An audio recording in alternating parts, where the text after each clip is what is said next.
You guys, been a while, but here I am. So I wanted to talk about a couple things. I think the biggest questions or the most frequent questions I've had have been concerning pushing kundalini energy up the spine.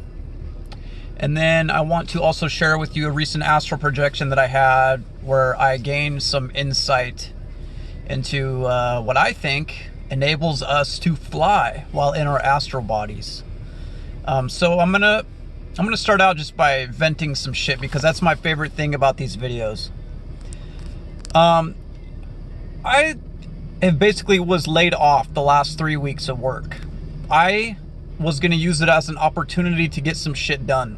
Okay, I wanted to start writing because I've been wanting to put out a book for a while now, and then I wanted to get off of Kratom because I still take it.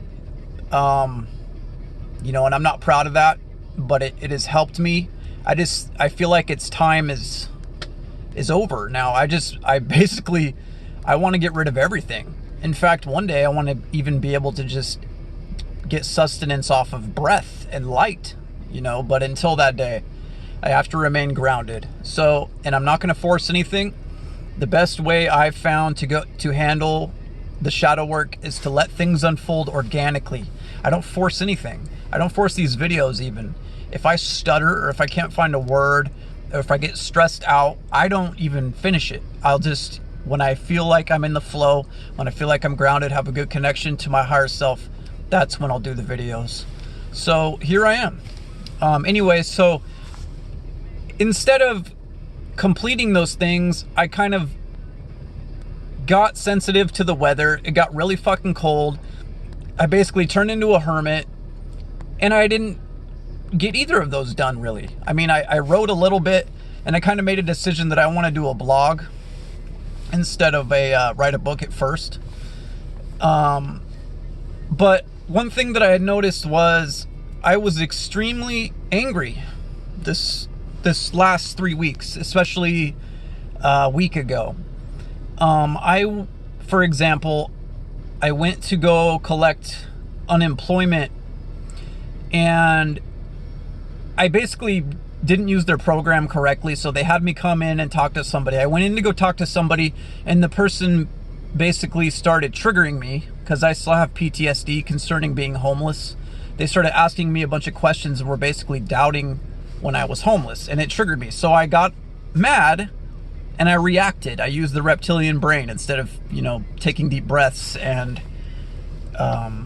just kind of reacting the way I should have. I reacted with anger, and I stood up and I was like, you know what, fuck this. I don't want the money. And she's like, you can't cuss in here. Oh my God. And I was just like, fuck this. I don't give a shit. And I walked out. So basically she put a hex on my claim and basically fucked me out of a couple grand, you know. So that was a big lesson. This anger thing, though, I don't know what it is. I think it might be astrological or something because it's been pretty extreme. It's kind of leveled off since then a little bit, but anyway, I just wanted to vent that. You know, it's a continual process for me. My greatest shadow work is the anger, the trying not to react so much. I am making some good progress on it, and at least I'm aware of it. At least I'm aware of it, you know. So anyway, I have been getting some questions concerning pushing up kundalini energy. This is what I do every day of my life, ever since my kundalini awakening. I will lay in bed either before I get up for the day or at night before I'm meditating or during meditation or before I go to sleep. I'll do the same thing every time. I will start conscious breathing, which is just breathing through my nose, stick my tongue to the roof of my mouth, and envision white light coming in through my crown chakra to the top of my head. I follow the light with my mind's eye. I follow it down my endocrine system or down my chakra channel. And I envision it hitting every single adrenal gland or chakra and basically inflating. And I ground it out. Either ground it down my legs or I with my exhalation will push it back up my spine and right up my spine and out the top of my crown. Anyway, I'll keep doing this until I'll notice that I'll start to get a tingling sensation in my coccyx, which is basically where the tailbone is. It's the base of the spine. It feels kind of like a slight burning sensation, kind of like staticky. It doesn't hurt.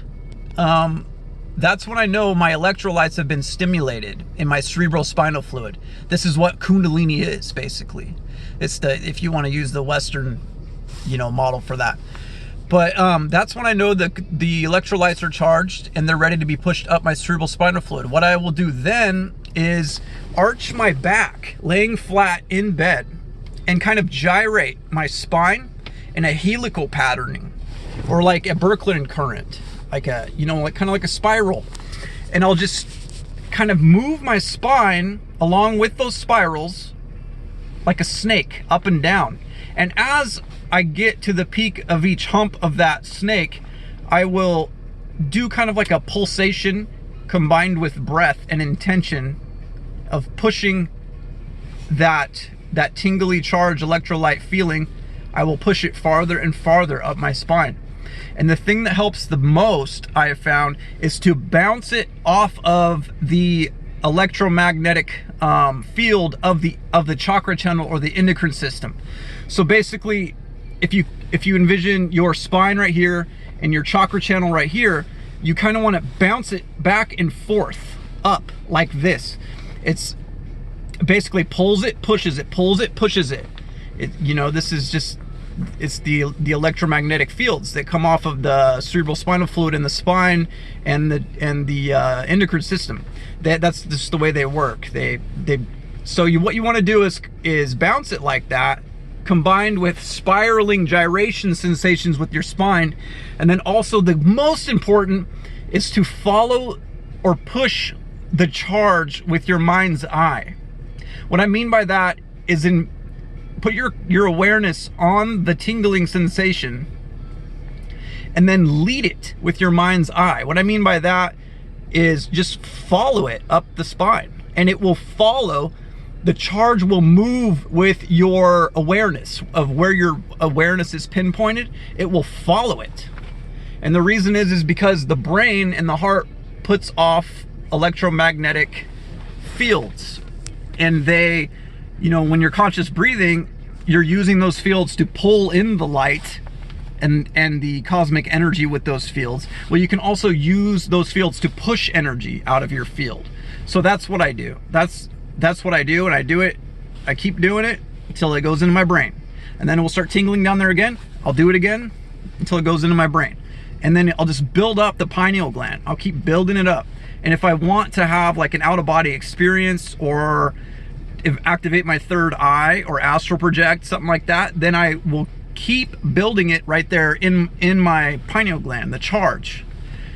And when it gets sufficient, then I'll start to see these sparkly blob colors in my mind's eye. And then when it gets really enough of a charge, then the sparkles and blobs will combine with my thoughts to start creating actual images and visuals of like shapes, colors, people, places, things. And then that's when I'm ready to leave the body, usually when the body is numbed out and turned off, the mind's chill, and all I'm really doing is focusing on these visuals and my breath. So there's that. And then I also wanted to talk about this astral projection experience that I just had. So basically, I was flying around in the middle astral realm, and I envisioned for some reason a giant tower in the background. I wanted to get to that tower, so I started to fly towards it. But what I noticed is, as soon as the way that I was flying was I was pushing that charge through my endocrine system and my spine, that helical patterning, that was what was propelling me. So when I stopped pushing through that, then the charge would fall below the solar plexus and I would start plummeting to the earth. So I just thought that was really crazy. So I wanted to share that with you guys. So I hope you guys are having a wonderful weekend. And if you have any questions, put them in the comments. And thank you for all your support. It's been hard for me lately, but I'm trying. I'm not going to give up ever. So love and light. All right. I'll see you soon.